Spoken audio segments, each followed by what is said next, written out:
हर महादेव शंभो। मित्रों, आज हम विशेष एक वीडियो लेकर के आए हैं। आज की वीडियो है एकादशी की कथा, एकादशी का महत्व, एकादशी क्यों करी जाती है। सर्वप्रथम हम बात कर रहे हैं कि एकादशी माता की कथा सुनने से क्या फल होता है।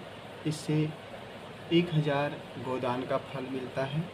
अब हम आज की बात कर रहे हैं कि एकादशी बैसाख मास के शुक्ल पक्ष की एकादशी आज 19 मई को मनाई जाएगी, जो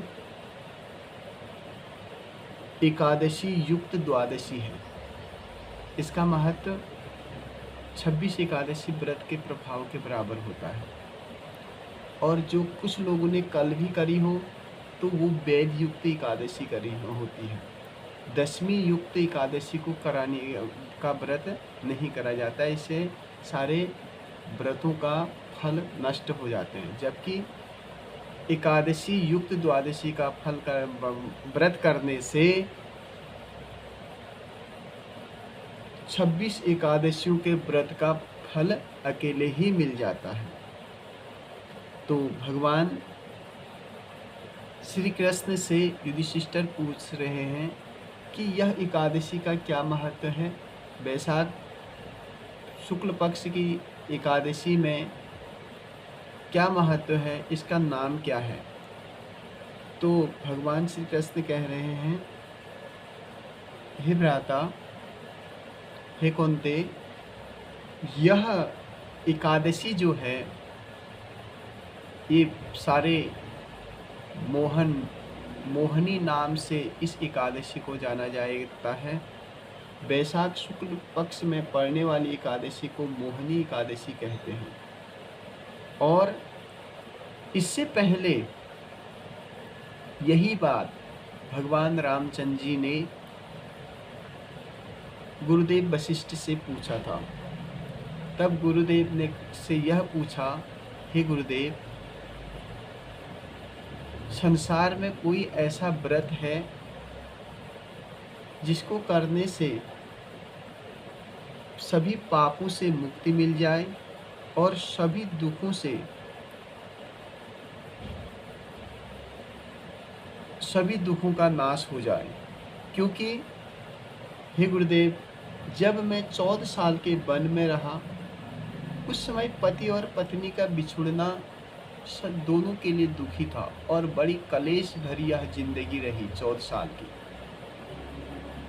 तो ऐसा किसी के साथ न हो, इसलिए मैं आपसे यह कोई ऐसी कथा का वर्णन करे जिस कथा से हमें सारी समाज में इसका फल मिले। गुरुदेव कह रहे हैं, हे राम, आपका नाम लेने से ही, सबसे पहले तो आपका नाम लेने से ही सारे पाप नाश हो जाते हैं। अगर आपने पूछा है तो मैं एक व्रत बताता हूँ। इसको कहते हैं मोहनी एकादशी। इस मोहनी एकादशी को करने से, हे राम, जो भी इसको एकाग्रता से इस व्रत को करता है या इसकी कथा सुनता है तो उसके सारे पाप नष्ट हो जाते हैं। इस लोक में धन धान्य ऐश्वर्य का सुख लेकर करके अंत में वह भगवान के परम धाम को जाता है। इसमें इनने कह रखा है कि हे राम, मुक्ति हो जाती है। मतलब सारे आदमी को अंत समय में, जो आदमी लास्ट की स्थिति में बता रहे हैं, कल्याण का जब समय होता है, वह पाप में या मोह में या लोभ में वह वशीभूत हो जाता है। जब ऐसी वशीभूतता आती है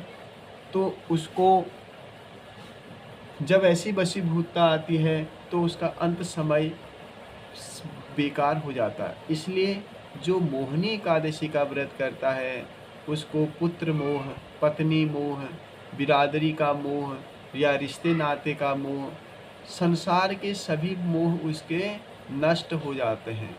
और इस व्रत का दूसरा प्रभाव यह भी है, इस व्रत को निरंतर करने से, यह मोहनी एकादशी का व्रत करने से आदमी का मोह रूपी जो जाल है वो सब खत्म हो जाता है, उसको मुक्ति मिल जाती है। उसी प्रकार से मुक्ति हो जाती है जिस प्रकार को जलती हुई अग्नि में अगर कोई गीली लकड़ी भी डाल दिया जाए तो वो भी भस्म हो जाता है। उसमें ये नहीं देखते कि ये गीली लकड़ी है या सूखी लकड़ी है। उसी प्रकार से पापी मनुष्य भी इस व्रत को करे तो उसके भी सारे पाप नष्ट हो जाते हैं।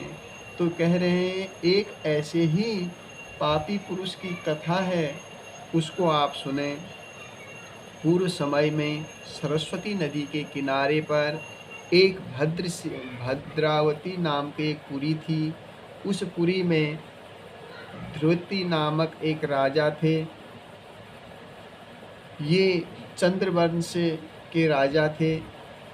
उस नगर में एक वैश्य भी था। वह उस वैश्य का नाम धनपाल था। उसके 5 पुत्र थे। उनमें से जो 5 और 4 पुत्र थे बड़े धर्मात्मा थे, धर्म करते थे। और यह धनपाल भी महान यश कीर्ति इसकी थी, क्योंकि यह दान धर्म और भगवान के प्रति इसकी बड़ी आस्था थी। भगवान से प्रेम करता था। भगवान के सारे पूजा पाठ अर्चना और अंत समय में यह बहुत लेकिन ऐसा क्या हुआ, कौन सा इससे ऐसा पाप बना? तो एक पुत्र इसका जो 5वां पुत्र था, धृष्ट बुद्धि का यह पुत्र बहुत ही पापी था। इसने संसार में बहुत ऐसे पाप करे, पराई स्त्रियों से व्यभिचार करा और उसके अलावा यह चोरी डकैती आदि काम करता था। इस कारण से इसको घर से निकाल दिया। घर से निकालने के बाद इसने फिर और पाप करना शुरू कर दिया। इसने चोरी करना शुरू कर दिया और पराई स्त्रियों पर यह हमेशा लत रहता था। उसके अलावा इसने ऐसे पाप करे जिस पाप का वर्णन करा ही नहीं जा सकता। इसने इतने महान पाप करे, इतने पाप करे कि इस पाप के साथ साथ इसने जंगली जानवरों को मारना और भी बहुत सारे इसने पाप करे। लेकिन जब इसको गांव से निकाल दिया, घर से भी निकाल दिया, सभी लोगों ने इसको बिरादरी निकाल दी और अब इसके पास में खाने के लिए अन्न नहीं हुआ, पहनने के लिए वस्त्र तक नहीं हुआ। इसी बीच यह रोने लग गया, चिल्लाने लग गया। बैसाख का महीना था। एक नदी थी, सुंदर सा जल स्रोत था, उसमें एक तीर्थ था। उस तीर्थ में एक ऋषि नहा करके अपने आश्रम में पहुँचे। आश्रम में पहुँचने के बाद जब इसने उस ऋषि के जो कपड़ों की जो बूंद था, पानी के नहाया हुआ एक बूंद इसके शरीर में स्पर्श हो गया, छू दिया। और उसको छूने के बाद इस धृष्ट बुद्धि के पापी ने को स्पर्श करने से इसको बड़ा पूर्व एक ज्ञान की अनुभूति हुई। कहा मैं बड़ा पापी हूँ और हे गुरुदेव, हे ऋषिवर, मेरा उद्धार कर दो, मेरा उद्धार कर दो। बार बार प्रणाम करने लग गया।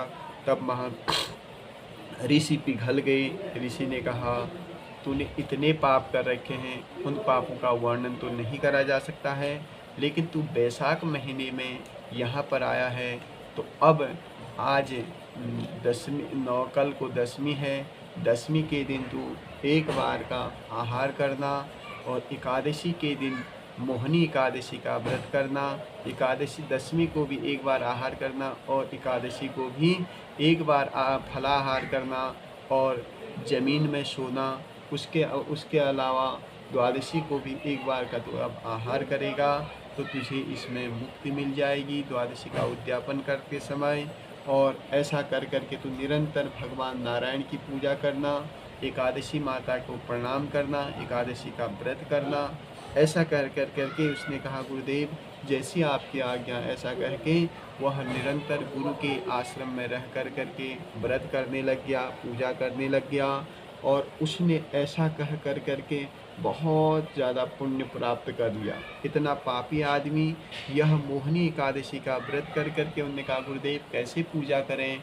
तब भगवान कह रहे हैं, तब यहाँ पर ऋषि जी कह रहे हैं हे आप एक शंख में जल भर करके शालिग्राम को नहलाना दूध दही घी शहद से भगवान का अभिषेक करना, तुलसी पत्र चढ़ाना, तुलसी मंजरी चढ़ाना और भगवान को केला आदि फलों का भोग लगाना और निराहार होकर करके भगवान की कथा का श्रवण करना और निरंतर नाम जप और संकीर्तन करना, ऐसा यह व्रत का फल है।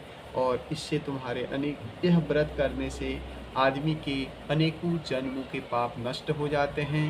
और यह कथा भगवान रामचंद्र जी को गुरु वशिष्ठ सुना रहे हैं और भगवान श्री कृष्ण युधिष्ठिर को सुना रहे हैं। उससे शनि शनि यह पृथ्वी पर आई, जो भी यह कथा सुनता है उसको 1000 गोदान का फल मिलता है, और जो ये कथा सुनाता है और सुनता है उसको 1000 गो दान का फल मिलता है। उसके अलावा इस व्रत को करने से सभी पाप नष्ट हो जाते हैं, मोह जाल सब नष्ट हो जाता है, लोभ तृष्णा काम आदि सारी गलत प्रवृत्ति जो भी इंसान की है वो यहाँ से पर समाप्त हो जाते हैं। इसी के साथ बोलो एकादशी माता की जय, श्री विष्णु नारायण भगवान की जय।